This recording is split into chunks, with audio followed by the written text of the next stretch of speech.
หอธรรมสภาเป็นศาสนสถานอีกแห่งหนึ่งที่มีความสำคัญต่อกับพุทธศาสนิกชนลาวทั่วประเทศ ตั้งอยู่บ้านธาตุหลวงเหนือ เมืองไสเสถา นครหลวงเวียงจันทน์ ตั้งอยู่บริเวณใกล้กับพระธาตุหลวงเวียงจันทน์ทางทิศเหนือขององค์พระธาตุหลวง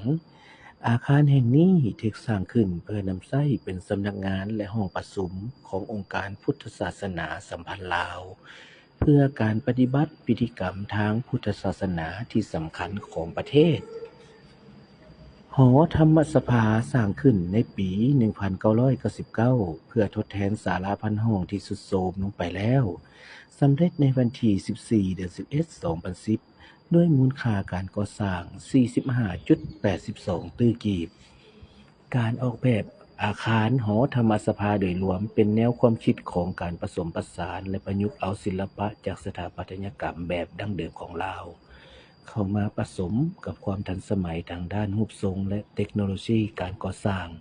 ของสากลได้อย่างมีระบบแบบแผนภายใต้การนำเสนอจุดเด่นการออกแบบและการก่อสร้างต่างๆที่สำคัญ ดังนั้นถือว่าหอธรรมสภาเป็นหอที่เป็นความเอกอ้างภูมิใจของคนลาวที่มีต่อพุทธศาสนา